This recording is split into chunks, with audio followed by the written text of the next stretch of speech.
사람들이 지금은 어떻게 하는 줄 알아요? 젊은 사람들이 퇴직연금 들어놨다가 그거 얼른 깨가지고 그죠? 집 살 때 자금을 써요. 왜냐? 집이 수익률이 크다고 생각하기 때문에. 근데 만약에 그거의 수익률이 퇴직금의 수익률이 부동산의 수익률보다 좋으면 어떻게 했어요? 그걸 더 많이 들려고 그러겠죠. 그죠? 더 많은 수익률이 나오면 사람들은 자꾸 퇴직연금을 늘려나갈 거예요.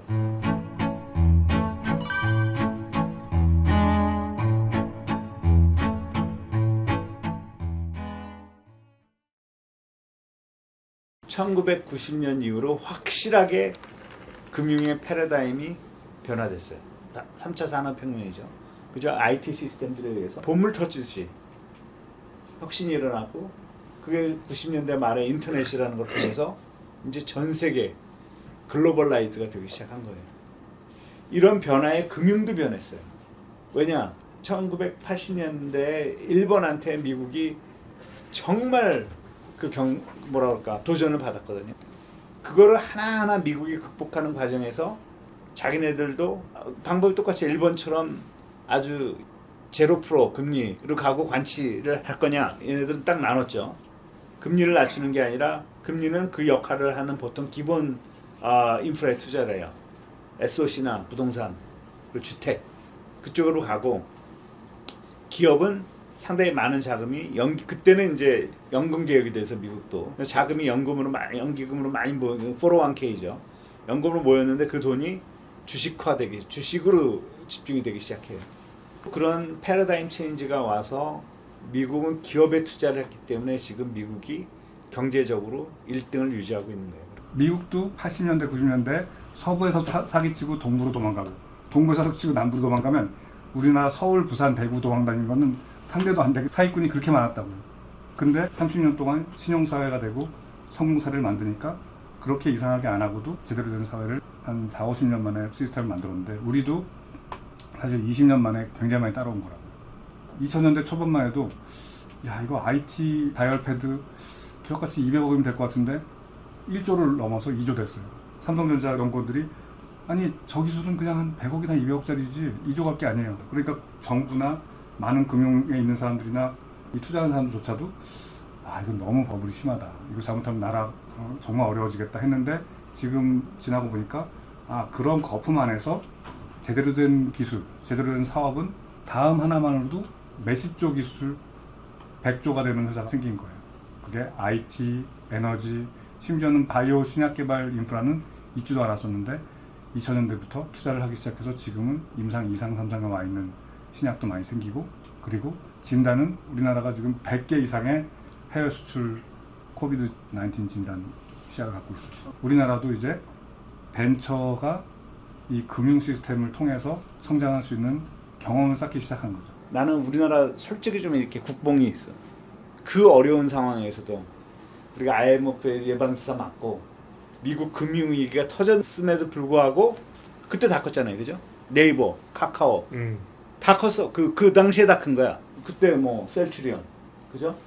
다 그 상황에서 커나가 어마어마한 회사들이 만들어졌다고. 저는 지금도 생각이 우리가 시스템을 제대로 갖추면 앞으로 10년 내에 우리가 전 세계에서, 미국을 포함해서 전 세계에서 가장 혁신적인 기업들을 많이 만드는 거라고 봐요. 기업이라는 것 자체가 통해서 부를 창출한다는 게 아직도 우리나라가 약해요. 그동안은 주식해서 돈 벌었다는 사람 한 명도 없어요. 국민은 한 명도 없다는 얘기는 뭐냐면 대다수의 사람들은 못 벌고 아주 극소수는 아주 많이 벌었어요. 정말 부자가 됐어요. 그동안에 우리나라의 기업들은 국민하고의 연결이, 개인하고의 연결이 그냥 거기서 일을 하느냐 안 하냐밖에 없었어요. 이 기업이 잘 되든 말 되든 이거는 정부가 좋아지고, 그죠? 거기 기업가는 좋아지는데 국민하고 별로 혜택이 없어. 64대 기업에 일하는 사람이 우리나라에서 150만 밖에 안 되죠. 그렇죠. 고용의 대부분은 중소기업이 담당하고. 그렇지. 예. 그러면 여기에 우리가 한 2,700만 일을 해야 되는데 150만 명만 여기 가서 일하고 있는데 그 직접적으로 느낄 수 있는 사람이 몇 명이나 되겠어요. 아무리 가족을 포함을 하더라도.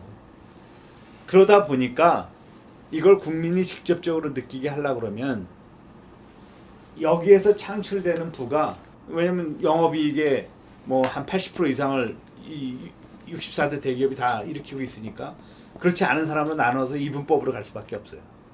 그렇지만 이번에 우리가 제시하는 거는 이런 기업을 더 많이 만들고 키워야 된다는 거 하나. 그래서 더 많은 사람이 그 안에서 일하게 해야 된다. 플러스에서 여기서 창출되는 부가 거기에 투자한 국민들한테도 들어가서 서로 부자가 될 수 있는 구조를 만들어야 되는데 저는 솔직히 얘기할까요? 개인들이 주식 투자하지 말라고 그래요. 언제까지 하지 말라고 그러냐면 정부가 퇴직연금, 국민연금에서 정상적으로 한 국내 주식의 50% 60%를 밑을 받쳐주기 전까지는 그 기금에서 그냥 개인들이 주식하는 건 상당히 도박성이라고 얘기하는 거예요. 하방 안정성을 정부가 투자해서 확보할 때까지는 정부가 아주 클리어하게 그걸 정보를 공유해서 투명하게 모든 국민이 주식에 대한 가치를 웬만큼 알 수 있고 그거를 거대 자금이 딱 하방 안정성을 맞춰주기 전에는 하면 그건 투기예요. 거기에 가장 좋은 아까도 얘기했죠. 미국의 사례를 들었지만 가장 좋은 방법이 연기금을 활용하는 거예요. 정부는 시스템을 만들어서 연기금이 주식의 60에서 65% 이상 투자하게 하고 그 다음에 그 중에 적어도 45%에서 50%는 국내 기업에 투자가 돼 있고 그 다음에 절대 회사채 투자하지 말고 왜냐면 회사채는 크로니 쪽에서 벌써 너무 잘해왔기 때문에 이제 더 이상 필요가 없어요. 대기업들이 원하면 충분히 자금 소싱할 수 있어요. 우리나라들은. 그러니까 회사채 투자하지 말고 우리나라 인덱스화된 코스피, 코스닥, 코스피 200, 코스피 500, 코스피 코스닥 200, 1000 이런 인덱스를 자꾸 만들어가지고 이런 것들에 의해서 국민이 직접적으로 부를 같이 창출할 수 있는 시스템을 만들어주고 특히 하방 안전성, 변동성 지금 외국 애들이 맨날 와서 공매도 했다 그러면 주식 떨어지고 개인들은 다 그 겁나서 주식 팔아서 돈 까먹으면 그 주식 다시 사가지고 엄청나게 돈 벌고 하는 거 하잖아요. 공매도 하지 말라고 하잖아요. 그렇게 할 게 아니라 우리 연금이 거기 펀드에 200개에 들어가 있으면 미국 자본 끽 해봐야 3,400조예요. 우리나라에 들어와 있는 거. 우리 국민연금만 해서 퇴직연금 합치면 1,300조예요 올해. 그럼 거기에 60%가 들어가 있어봐요. 공매도 할 수 있겠어요? 공매도 하면 자기가 작살나는데. 그러니까 우리가 얘기하는 거는 그런 정상적인 시스템을 만들기 위해서 우리가 꼭 연기금을 활용해야 된다. 근데 그 중에 많은 사람이 얘기를 하더라고요. 우리 국내 연기금은 연못이기 때문에 우리 국민연금 같은 거대 자금은 넣을 수 없다. 아니 나는 정말 그 사람들 말하는 게 웃겨. 그럼 우리나라는 연금이 30년 후에는 하나도 없는 거예요. 젊은 사람들이라고 왜 노후 걱정을 안 하겠어요. 근데 우리나라 퇴직연금은 대부분 다 안정형으로 돼 있어. 그러니까 빌려주는 거. 그러니까 그것도 이제 한 300조 되는데 그래서 퇴직연금을 빨리 개혁을 해야 되는데 퇴직연금이 미국식으로 가면 제가 얘기했잖아요. GDP에 1.3배 정도 되거든요. 그럼 우리나라가 1,800조면 이거 미래라고 치면 1,800조면 거의 한 2,500조 돼 있어야 돼요. 그래야 국민들이 문제없게 노후가 보장이 돼요. 2,500조. 2,500조에 60%가 주식에 가 있어야 돼요. 그죠? 지금 우리나라 주식시장보다 더 큰 돈이 우리 시총 다 합쳐봐야 한 1,600조 정도밖에 안 될 거예요. 그 돈이 주식에 가 있을 거라는 거예요. 그리고 그게 아까 조 대표 얘기한 대로 그 중에 한 7, 8% 정도는 벤처로 가고 해치 펀드에 뭐 한 15%에서 30%가 있고 나머지는 뮤추얼 펀드, ETF 해가지고 나머지 돈이 가 있어요. 60, 70%가. 자 그러면 이 퇴직연금을 주식으로 들어가게 하려면 어떻게 해야 돼요? 우리 지금 전기차 사게 하려면 어떻게 해야 돼요? 보조금을 줘야죠. 보조금 줬잖아요. 그죠? 인센티브를 줬잖아요. 그런 식으로 인센티브를 줘서 퇴직연금이 주식으로 갈 수 있도록 이건 정책 결정을 먼저 해야 되는 거예요. 정책 결정을 해서 그런 인센티브를 줘야 돼요. 그래서 이 책에서 제시한 건 뭐냐면 퇴직연금을 내가 주식형으로 들면 그것도 국민연금이 지정한 내 폴션의 국민연금은 다 이 퇴직연금하고 똑같은 펀드에 넣어줘라 이거예요. 돈을. 자기네들 운영하려고 하지 말고 어차피 공무원들은 운영하는데 한계가 있어요. 왜냐하면 현실 안주하고 싶어 하거든. 근데 그게 국민의 이익하고 국민이 부자가 되는 거하고 부합하지 않아요. 그래서 바꿔야 된다는 얘기라는 거예요. 그래서 국민이 부자가 되려면 혁신 기업이 생겨야 되는데 혁신 기업이 생기려면 거대 자금이 필요한데 투자해줄 그거를 연금이 맡아라. 그러면 이제 개인들도 그 개인들이 움직이는 돈도 한 1,500조 돼요. 우리나라에서 지금 왔다 갔다 하는 돈이. 그게 부동산이나 그런 데에 너무 몰빵으로 가지 않고 그게 예를 들어서 뭐 내 노후를 위해서 나는 빌라 세 채 사놓고 그죠? 그거 다 그렇잖아요. 그거 월세 줘서 임대해서 먹고 살려고 했던 사람들 많아요.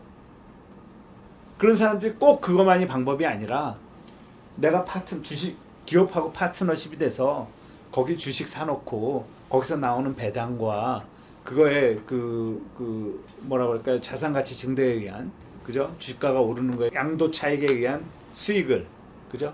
순자산 증가보다는 수익을 얻음으로써 계속 노후 생활을 영위할 수 있거든요.